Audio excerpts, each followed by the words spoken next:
जय श्री कृष्ण, जय गौ माता। कई बार हमारे मन में ऐसा प्रश्न उठता है कि हमारे प्रभु को मैं कैसे प्रसन्न करूं, ऐसा कौन सा कार्य करूं, ऐसी कौन सी सेवा करूं जिससे मेरे प्रभु प्रसन्न हो। और ये बहुत सुंदर बात है कि जो जो प्रभु की सेवा करना चाहता है, जो जो जीव प्रभु की सेवा करता है, उसी के मन में यह प्रश्न उठ सकता है कि मैं क्या करूं ऐसा कि मेरे प्रभु को प्रसन्नता की प्राप्ति हो। सेवा खातिर गौ की ग्वाला बने नंदलाल, सेवा करो गौ मात की चलो कृष्ण की चाल। अर्थात कि गौ माता की सेवा करने के लिए तो भगवान श्री कृष्ण जो पूर्ण पुरुषोत्तम है, जो भगवान है, उन्होंने भी ग्वाला बनकर अवतार धारण किया है।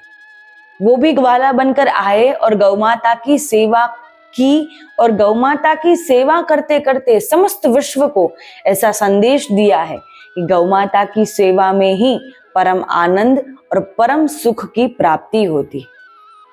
जो जो जीव सदैव गौ माता की सेवा करता है, गौ माता की सेवा को अपनी दिनचर्या में रखता है, वो जीव सदैव अपने प्रभु को प्रसन्न करता है, अपने प्रभु की प्रसन्नता देखता है, अपने जीवन में परम आनंद को प्राप्त करता है। तो जो जीव वास्तविकता में यह चाहता है कि भगवान श्री कृष्ण को मैं प्रसन्न करूं, या फिर जो भी हमारे भगवान है, हमारे प्रभु है, मैं उनको प्रसन्न करूं, तो वो जीव गौ माता की सेवा करता है। गौ माता के निकट रहने मात्र से वो जीव को ऐसी अनुभूति होती है कि मैं तो गौ माता के निकट रहने से प्रभु के निकट हूं। प्रभु सचमुच मेरे निकट है। वास्तविक रूप से, प्रत्यक्ष रूप से प्रभु आपको दर्शन देते हैं, क्योंकि जहां जहां गौ माता होती है वहां वहां प्रभु अवश्य विराजमान होते हैं। तो यदि हमें प्रभु के निकट रहना है, प्रभु की प्रसन्नता चाहिए, तो गौ माता के निकट रहना चाहिए और गौ माता को प्रसन्न करना चाहिए। गौ माता की सेवा करके हम प्रभु के दिए हुए संदेश, उनके आदेश, उनके उपदेश का पालन कर सकते हैं।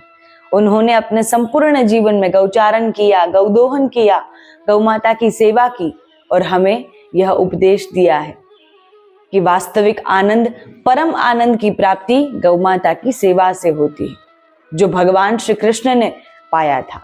जो वास्तविक आनंद और परम आनंद की प्राप्ति स्वयं प्रभु को हुई थी गौ माता की सेवा में।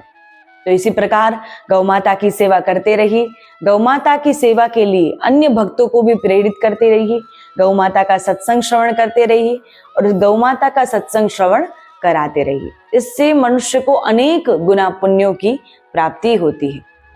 जय श्री कृष्ण, जय गौ माता।